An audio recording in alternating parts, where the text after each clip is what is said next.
রমজান মাসে ইফতারি সামনে নিয়ে এই দোয়াটি পড়ুন। আপনার ভাগ্য খুলে যাবে, জীবনের সকল গুনাহ মাফ হবে, যা চাবেন তাই পাবেন। সারাদিন ক্লান্ত শ্রান্ত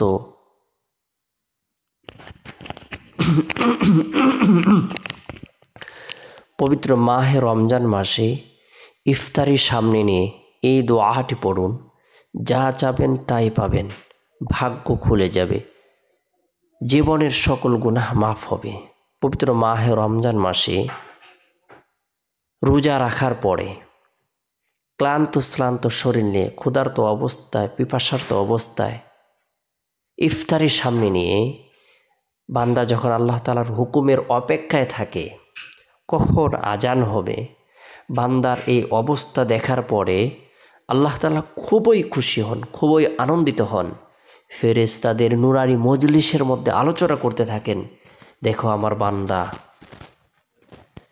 আমার হুকুম পালন করতে গিয়ে সে ক্ষুধার্ত অবস্থায়, পিপাসার্ত অবস্থায়, তৃষ্ণার্ত অবস্থায় ক্লান্ত শ্রান্ত শরীর নিয়ে তার সামনে খাবার উপস্থিত, পানীয় উপস্থিত, শরবত উপস্থিত, সে ভক্ষণ করছে না, খাচ্ছে না। সে কি জন্য খাইতেছে না, কি জন্য খাচ্ছে না? তখন ফেরেশতারা বলে, আল্লাহ আপনার হুকুমকে পালন করার উদ্দেশ্যে সে খাচ্ছে না। সুবহানাল্লাহ। তখন আল্লাহ তাআলা বলেন, হে ফেরেশতারা, তোমরা সাক্ষী থাকো, বান্দা আমার হুকুম পালন করতে গিয়ে সে ধৈর্য ধারণ করেছে, সবর করেছে, সাধনা করেছে, আত্মসংযম করেছে, আমি তার জীবনের সকল গুনাহকে মাফ করে দিলাম।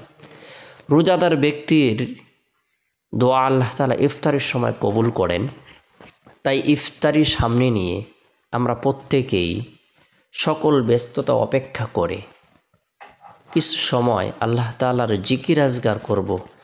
লা ইলাহা ইল্লাল্লাহ, লা ইলাহা ইল্লাল্লাহ, এই কালিমাটি আল্লাহর রসুল রমজান মাসে আল্লাহর সন্তুষ্টি লাভের উদ্দেশ্যে, রমজান মাসে আল্লাহ তাআলার সন্তুষ্টি লাভের উদ্দেশ্যে বেশি বেশি করে পড়তে বলেছেন, আমল করতে বলেছেন, ইস্তিগফার পাঠ করতে বলেছেন। আস্তাগফিরুল্লাহ রব্বি মিন কুল্লি যামবি ওয়া আতুবু ইলাইহি।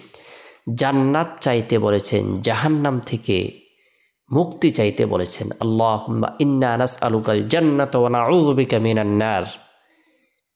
আমরা ইফতারের পূর্ব মুহূর্তে আমলগুলো করব। এর পাশাপাশি ইয়া ওয়াসিআল ফাদলি ইগফিরলি, ইয়া ওয়াসিআল ফাদলি ইগফিরলি, আমরা ইফতারির পূর্ব মুহূর্তে পাঠ করব, আমল করব, হাত উত্তোলন করে রব্বুল আলামিনের দরবারে রুনাজারি করব।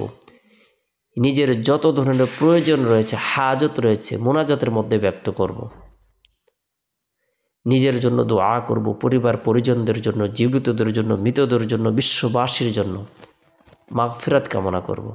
আল্লাহ তাআলা আমাদের সকলকে বুঝার, আমল করার তৌফিক দান করুক। সকলে ভালো থাকুন, সুস্থ থাকুন, সকল সুস্বাস্থ্য কামনা করে শেষ করছি। আসসালামু আলাইকুম ওয়া রাহমাতুল্লাহ।